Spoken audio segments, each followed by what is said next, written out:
Ladies and gentlemen, boys and girls, welcome to episode 186 of NerdPod Generations. As always, I am one of your illustrious hosts, Steve Taylor, along with the always lovely Al Judson. Hello, sir. Hello, friends and enemies.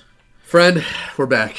It's like we're at a confessional. Yes. The way that we have our setup right now. Very much so. This is like a dual confessional. I'm sorry, Father, but I have sinned so much. I would be saying Hail Mary to the day we are I die. both sinner and priest, come Yes. for absolution Yes. to each other, to be like, this is what I wasted my time on this week. You know what? I appreciate my sins, because if hell does exist, all the cool people are there. So I want to go there. It's one of those things where me and Kelly have been talking about it, and there are things we could do in our lives that would make us either healthier or potentially have more money, and they're all like deal breakers. Yeah. There are things like don't travel, or don't collect things, or don't put cream in your coffee, or don't eat cheese. And it's like, man, I can't do any of that shit, dude. Yep. Like that's then I'm just not gonna live, I guess. Yeah. And I use this as my permanent example now. A friend of mine in high school, love the guy, haven't really talked to him since high school.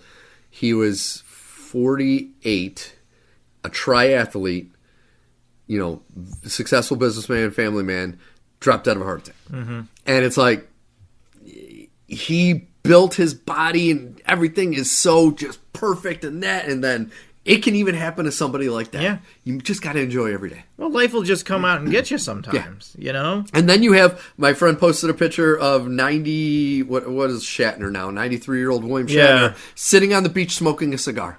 And he looks as healthy as a 60-year-old. Have you watched we're immediately getting off into tangent, Phil. Always. Have you watched any or listened to any of the podcasts with Brett Spiner and Jonathan? Yes. Frakes? It's so good. So good. Have you watched any of them at one point? I can't remember what bit it was, but it's one of those bits that you watch as a short, not because you watch the episode. Uh-huh. But they're talking about how Shatner smokes weed to come down to everybody else's level, because he's so hyped up over amazing. Everybody else's level, and the dude is like in his 90s. He is old. And it's called Dropping Names with Brett and Johnny. Yeah, great podcast. I started listening to a second one too, Once We Were Spacemen. Also really good. Awesome. Both of them are so great. Yeah. The Once We Were Spacemen with Nathan Fillion and Alan Tudyk. And they had one with Seth Green. It was awesome. Mm-hmm. And then the Dropping Names, they had Seth McFarland. Yeah, that was awesome. I watched that one too. It was so good. Yeah, I'm in love with these two podcasts. I mean, our podcast is still the best, but I'm in love with them. I'm so annoyed because, again, we're at a point of dissemination where even someone in their late 30s, myself, watches. I don't watch TikToks. I watch YouTube Shorts. That's what I watch. I watch so many YouTube Shorts. But because of this, I've been exposed to a lot of Ted and the Orville. Yes. And god damn it, I don't want to like Seth MacFarlane, but fuck me. Those shows might actually be good. And it's like, god damn it. God, I fell in the trap. I fell in the hole. So the only problem I have with the Orville, I have given it a chance. I've started the series a bunch of times. It can't decide what it wants to be. Yeah. It can't decide if it wants to be a comedy or a serious sci-fi. And that mishmash kind of throws me off a little bit. It's like, it's not like Star Trek where it has its humorous episodes. This will have serious scenarios and then have like goofy Seth MacFarlane comedy in it. And I'm like, I don't know how I feel about that. Yeah. It just throws me off. That's why I always look at these shows that Seth MacFarlane makes, and it's like you're walking into a bear cave. You're like, oh, it might be fine. The bear might be out, or the bear might be asleep. And it might just be a really nice exploration. Or the Seth MacFarlane bear might be there. Yeah. And suddenly you're being bombarded by Seth MacFarlane-isms, and you're just like, god damn it. And what's funny about Seth MacFarlane, and I'm going to base Family Guy and The Simpsons are very similar to me. The Simpsons was the big thing. I like the spinoff better being Futurama. Family Guy was the big thing. I like the spinoff American Dad a little better. I really enjoy American Dad. It's funny because it doesn't do the stupid cutaways that just, it gets old. Some of the cutaways are funny. It just gets old. That's the problem with Family Guy. That's the thing that I can, and it's not just me. A lot of people feel this way, that you can't really respect the comedy of Family Guy. Yeah. Because it is baby writing.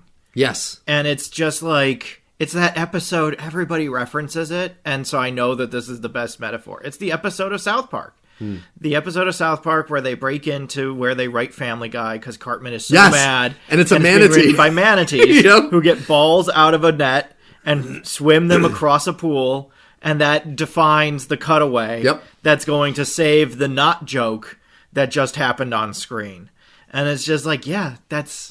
That's it. That's the entire thing. Seth MacFarlane. Yeah. They really hate Family Guy. So it's just like, I don't know. It's tough. Yeah. It's one of those things where it's like, I could commit right now. Brennan Lee Mulligan, my beloved Brennan Lee Mulligan, is on TED this season.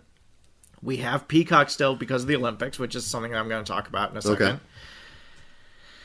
I don't know if I'm going to watch TED, though. I don't know, man.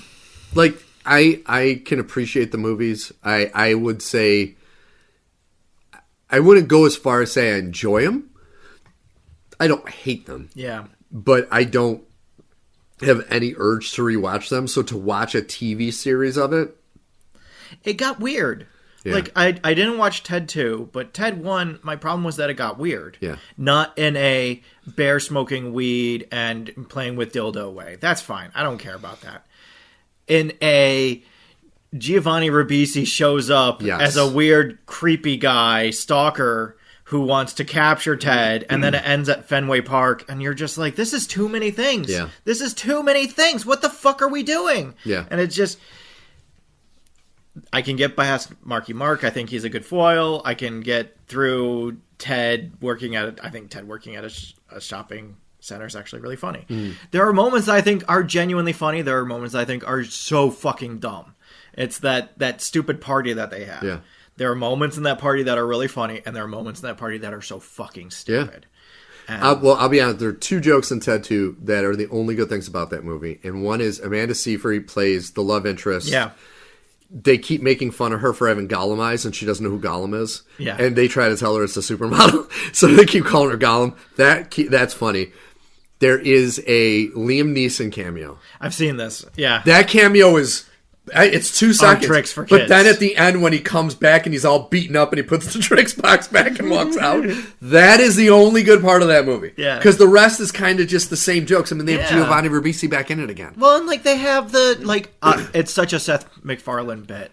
The whole, here's a bunch of white trash names. Yes. And he just shoots off. And it's like, it's funny in concept, and hearing about how they did it was funny, but is the moment in the movie funny? No. I don't know. And they do the same thing with famous movie character last names in the second one. I've seen this clip. And I'm like, it's the same thing. It's the same joke. Is it funny? Yeah. In concept, how they did it? In concept, in execution? I don't know. Yeah. I don't know if it's funny. And that's how I feel about Family Guy now. Like, I'll be honest, the earlier seasons, I did find a lot of stuff funny. Yeah. I think it's been, I can't even remember what season it is. The last time I laughed at Family Guy was almost because just the balls they had. It was an episode where Peter is homeschooling Meg and Chris. And he gives one of his history lessons as he goes, and this date was the gayest music video ever made. And it was Dancing in the Streets with David Bowie and Mick Jagger. And they do look like they're going to make out throughout the entire thing. They do the cutaway, but they play the entire music video. Yeah, again, this is but the that's thing. I laughed just because I actually do enjoy that music video. But the balls to just play the entire thing. Yeah. That was the last time I laughed at that show. And it wasn't even because it was a funny thing. It was the fact that it's like, they're really going to play the whole fucking thing. See, this is my thing, is that at some point, I don't know if that's funny or lazy. I think it's both. And it's frustrating because you could do something with that. Yes.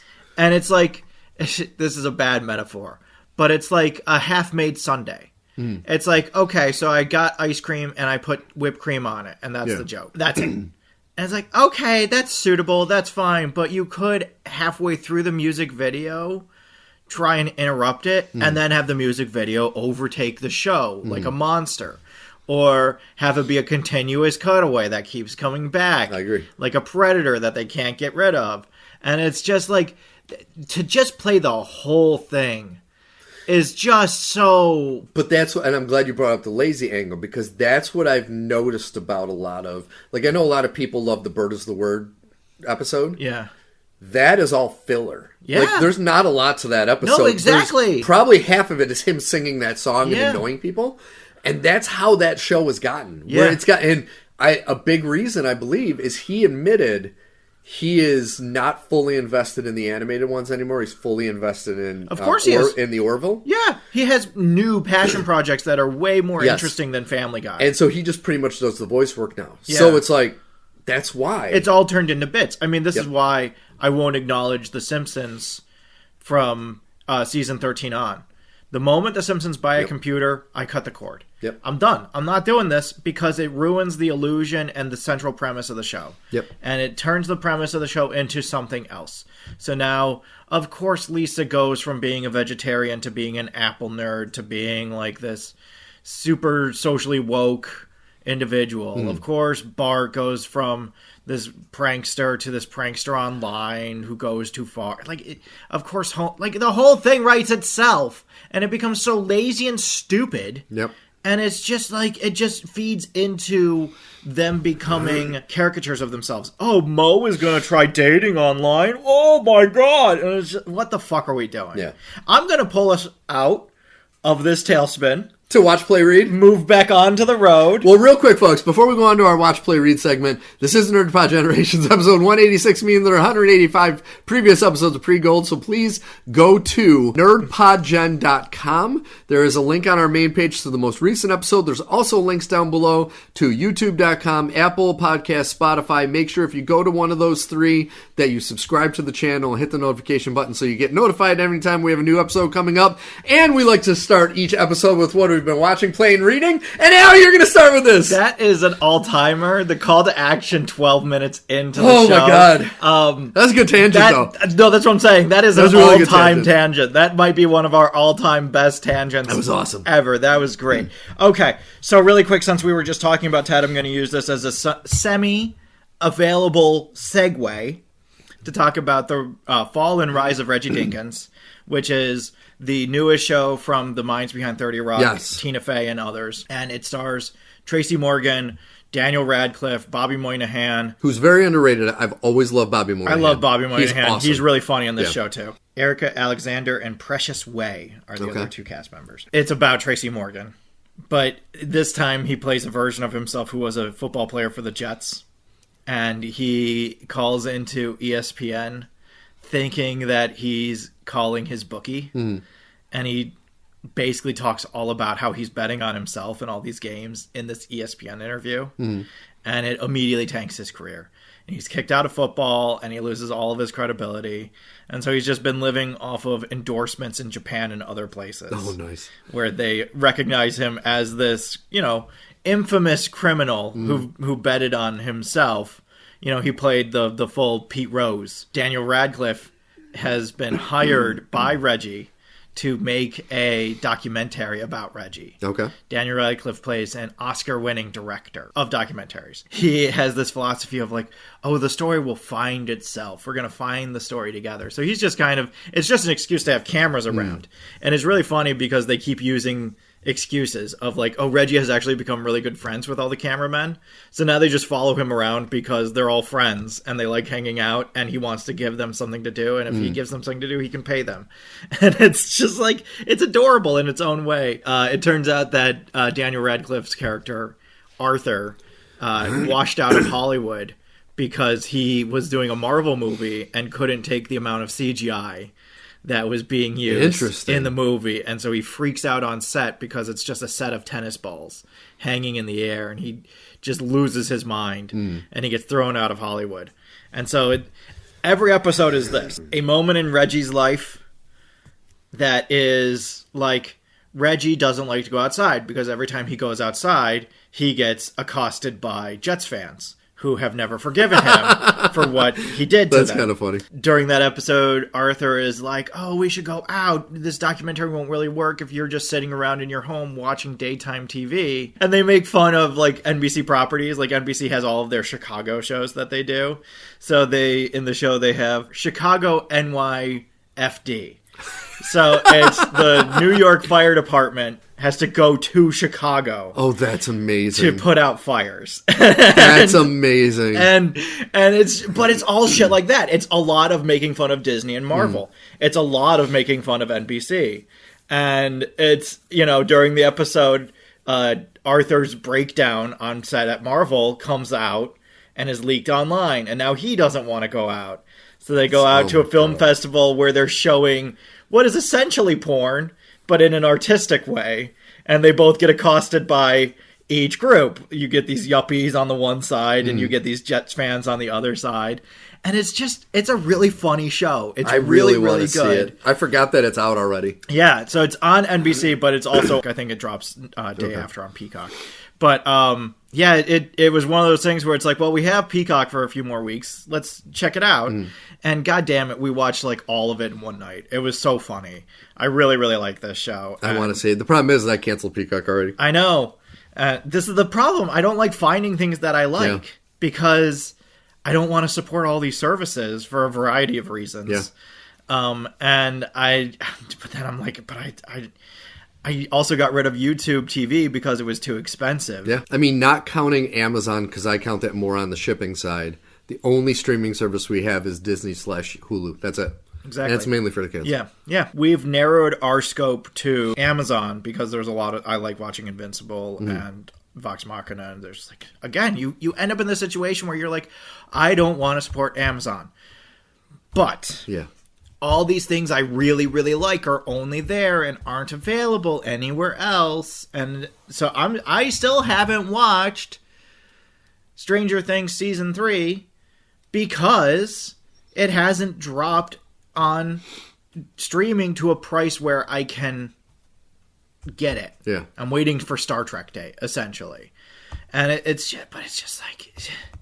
I don't want to get involved with these streaming services, and then they suck you in, and then it's just like, oh, but it's only $10 a month. It's like, anyway, we're getting sidetracked. Reggie Dinkins is really good. Two really quick things that I wanted to just hit off of pinball style. One, I find it really funny. I've been playing arguably too much Pokemon Leaf Green. Oh, okay, because nice. I just fall right into it like a 12-year-old again, and it's just like, oh yeah, this, and oh yeah, this, and oh yeah, this, and I know how to do this, and I remember this part. And so I really like playing Leaf Green. It's everything I've wanted it to be. It is so fucking funny. It is so fucking hilarious. The children that complain online about how hard these Pokemon games are because they don't have the quality of life improvements that have come in the last 20 years. So they're like, you can't do experience share with all your Pokemon? No, of course not. You can't do blankety blank with all... No, of course not. There's not a day... No, there's no day-night cycle. Do you know? This is... I feel like Bane. You're just coming into this. You have no idea. I was born in the darkness. I was raised Game Boy in Color, this. right? This is a Game Boy Advance. Or Game Boy Advance game, yes. That's right. But it's directly based off of the original Game Boy game. So even though other games that came after Red and Blue, but before Leaf Green and Fire Red, had things like a day-night cycle and other things, because this is just a straight remake on Game Boy Advance, it doesn't have those things. And it's a miracle that they included things like the running shoes. Pat yourself on the back that you didn't have to make it through the first third of the game before they gave you a bicycle, and all you could do was walk. Yeah. Everywhere. Okay? You have to get through the first gym now walking. Imagine not being able to walk for the first third of the game. Okay? Like, this is an improvement. You think that this is hard? This is an improvement on the other stuff. So it's just hilarious to me, the complaints and weary nature of these new age Pokemon fans that were born... It's all new video game players. Yeah. Like, so lame, guys. Like, yeah, why do you think we called it grinding? Yeah. You know, like, what do you think we were doing? What did you think we spent 80 hours doing in the game? I don't know what you expected. Like, this is the game, man. So that's been so funny to me, is just reading the comments. The other thing was, last week I talked about the Ninja Turtles TV show that I was watching. I finally finished it. I really enjoyed it. Nice. It has a nice little ending where they bring the 80s cartoon and this one, and they merge them together. And so you have the Shredder from the 80s cartoon and the Krang from the 80s cartoon escape into this Ninja Turtles world. Oh, that's awesome. And they need a Bebop and Rocksteady, so they recruit the Bebop and Rocksteady from this world, who are more competent than the Bebop and Rocksteady that they're used to. It turns into this whole thing where the new Bebop and Rocksteady are part of a villains union, and they don't like being talked down to by the Shredder. They don't like being called names. They don't like being bossed around or forced to do his laundry. And it's just hilarious. The whole thing is just funny if you know all the reference points. And that's the big thing with this whole show, is just like, if you know the reference points, it's incredible. Like, the show itself is fine, but once you know the reference points, you're just like, how is this a thing? Why is this a thing? So I went through and I collected as many references as I could find throughout the show, and I'm just going to run through them really quick. Okay. And you might be surprised. Xenomorphs, the Terminator, Chuck Norris, who we found out that just Chuck Norris, listen, I know you don't speak ill of the dead, but Chuck Norris was an asshole. Yeah. And as such, I get to say, we finally found out who can beat Chuck Norris, and it's Father fucking Time. Yeah. Father Time came over and said, lay down, Chuck. Well, and one of my friends who's a big Chuck Norris fan because of his action movies from the 80s said, rip Chuck Norris, and my response was, who's going to sell the Total Gym now? Right? I know. Who's going to be a cowboy kung fu man? G.I. Joe, He-Man, Big Trouble in Little China, including James Hong. They have James Hong come back to play the guy from Big Trouble in Little China. There's like a million references. David Lopan? Yes. He's trapped in a knife that he got stabbed with.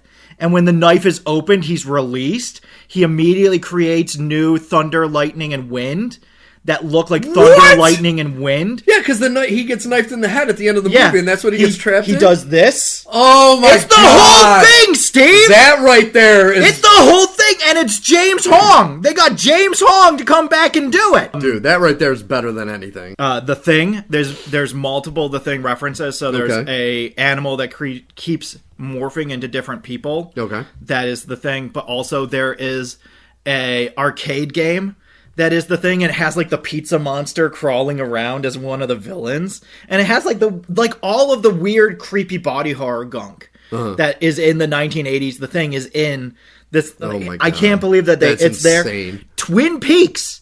There's a straight up Twin Peaks reference where they get into Michelangelo's subconscious, and there's a backwards speaking Mikey on a checkerboard floor with big red curtains everywhere. And I'm just like, this is not made for kids. Who is this for? This is for adults. There's no way it's for kids. Who is this for? There's no way.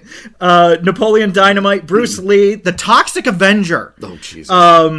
Wrath of Khan, they have the earworms. So when they do mind control, they mutate these worms and they put them in your ear, and now you do whatever the person wants them to do. Oh, that's awesome. It's like a 5-episode arc. Freddy and Jason, Michael Jackson, the 60s Batman, Stallone. There is a 4-part Mad Max Fury Road. Weird. That takes place in the distant future, and it's like this mutagenic bomb went off in New York, and now we see Raph at first, and he doesn't remember anything. He doesn't remember his past, and he has Donnie, but Donnie's put his mind in a robot because his carbon body died, and so he had to put his mind in a robot. But it's Mad Max. It's them driving around in a wasteland and fighting mutants and doing like these insane Thunderdome type shit. Yeah, unreal. They have everything but the Doof Warrior. Like it is Mad Max. You can so very clearly see what they're doing and see that it is Mad Max. Ghostbusters, The Fly. Like, they had so many weird... and there's so many more. There's so many more where I'm like, I'm sure this is a reference to something, and I just don't know what it is. So between that and the level of body horror that's in this, I'm like, is this for children, or is this not for children? There's no way. I have no idea who this is for. I want to really quick, just to finish this off, I want to go down the list of voice actors who appear in this show at one point or another. So you have, obviously, Sean Astin plays one of the main guys. You have some voice acting royalty, like Mae Whitman, who was Katara, among many others. Greg Sipes, who played Beast Boy. Okay. Rob Paulson, who was Yakko Warner. Seth Green, Kevin Michael Richardson, Josh Peck. Nolan North shows up.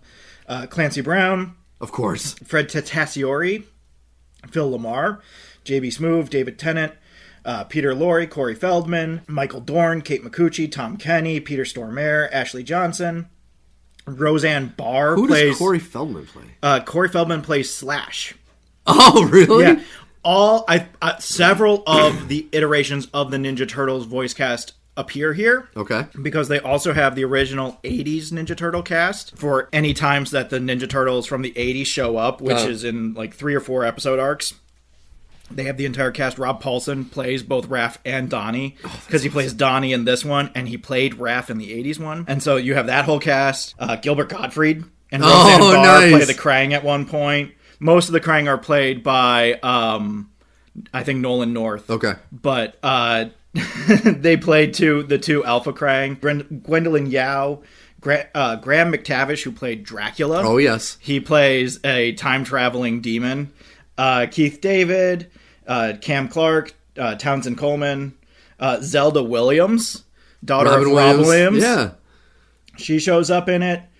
Carrie Walgren, Mark Hamill, D. Bradley Baker. You gotta have Mark Hamill. Yeah. Danny Trejo. Oh, nice. Louis Black. Louis Black plays one of the first villains that they fight in the entire show. John DiMaggio, Lance Hendrickson, James Hong, as previously mentioned, John Hader, Diedrich Bader, Robert Englund shows up to play one of the Freddy Krueger tie-ins, Steve Bloom, Paul Rubens. I'm just going down a list. Frank Welker, Maurice LaMarche, Charlie Murphy. Oh, nice! I love Charlie Murphy. He plays one of the aliens that they fight. Michael Ironside. Oh, nice. Lucy Lawless. Jesus. And then to cap it all off, Andrea Romano, who did the voice direction for a lot of the DC animated movies we liked, was the voice director for the entire show. Oh, that's awesome. So it's like this weird thing where I just found they called in a lot of favors. Yeah, I found it. And I was just like, oh, this is like everything. How does this have everything in it? This is on Paramount currently. On Paramount. I bought it, so I don't have to support Paramount. It's usually on sale for like $25 for the entire thing. It's a mixed bag. Not every episode is great. I will say, not every episode is great. There are some stinkers in there and some snoozers. In situations where you wouldn't think there are snoozers, there are some snoozers. But that being said, I really like this show, and there's just a lot of points where you're like, why the fuck is this? How is this a thing? Why is this here? What are we doing? How can we be doing this? But then they do like this great, like full-on samurai movie arc with Usagi the samurai rabbit that they encounter in some canons. They do like a 4-episode arc with him in the last season, which again, to re-reference what I said last week, has a Cowboy Bebop style intro. That's insane. And so you're just like, I don't know what 12-year-old this is for. Insane. This is way above any 12-year-old's knowledge base, but I love it.